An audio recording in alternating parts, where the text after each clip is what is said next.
আপনি প্রতিদিন যে ইমামের পেছনে নামাজ পড়ছেন, যার মুখ থেকে শুনছেন কোরআনের তাফসীর, যার উপর ভরসা করে নিচ্ছেন ধর্মীয় দিক নির্দেশনা, হঠাৎ যদি জানা যায় তিনি গোপনে অন্য ধর্মের প্রচারে যুক্ত, কল্পনা নয়, ঠিক এমনই এক চাঞ্চল্যকর ঘটনা ঘটেছে ফরিদপুরের ভাঙা উপজেলায়।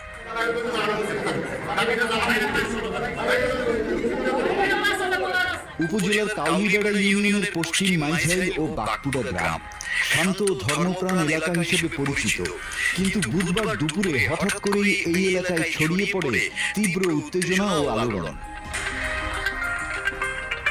অভিযোগ উঠেছে পশ্চিম মাইঝাইল জামে মসজিদের দায়িত্বপ্রাপ্ত ইমাম মুফতি হাবিবুল্লাহ বাহার, যার বয়স 55 বছর, এবং বাগপুরা জামে মসজিদের ইমাম মাওলানা মুফতি সারওয়ার বিন কাসেম দীর্ঘদিন ধরে নিজেদের প্রকৃত ধর্মীয় পরিচয় গোপন রেখে ইমাম হিসেবে দায়িত্ব পালন করছিলেন।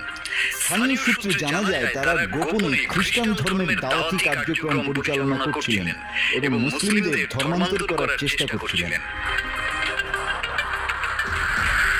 ঘটনার সূত্রপাত স্থানীয় বাসিন্দা শফিকুল ইসলামের অভিযোগের মাধ্যমে। তিনি জানান, কিছুদিন আগে মাইঝাইল জামে মসজিদের ইমাম হাবিবুল্লাহ বাহার তাকে নানা প্রলোভন দেখিয়ে খ্রিস্টান ধর্ম গ্রহণের আহ্বান জানান। শফিকুল ইসলাম বিষয়টি বুঝতে পেরে কৌশলে তাদের সঙ্গে যোগাযোগ বজায় রাখেন। তার দাবি অনুযায়ী বুধবার তাকে ধর্মান্তর করার একটি পরিকল্পনা ছিল। শফিকুল বিষয়টি এলাকাবাসীকে জানালে গ্রামবাসীরা ক্ষুব্ধ হয়ে ওঠেন। পরবর্তীতে গোপন সংবাদের ভিত্তিতে এসআইটি সদস্য নায়েক মোহাম্মদ জাহাঙ্গীর আলম ঘটনাস্থলে পৌঁছান।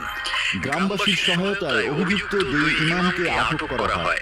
পরে তাদের ভাঙা থানা পুলিশের কাছে হস্তান্তর করা হয়। স্থানীয়দের দাবি, আটক ব্যক্তিরা একটি মিশনের অধীনে ধর্মান্তর কার্যক্রমে যুক্ত ছিলেন। তবে বিষয়টি নিয়ে তদন্ত চলছে এবং আইন শৃঙ্খলা বাহিনী ঘটনার সত্যতা যাচাই করছেন। এই ঘটনা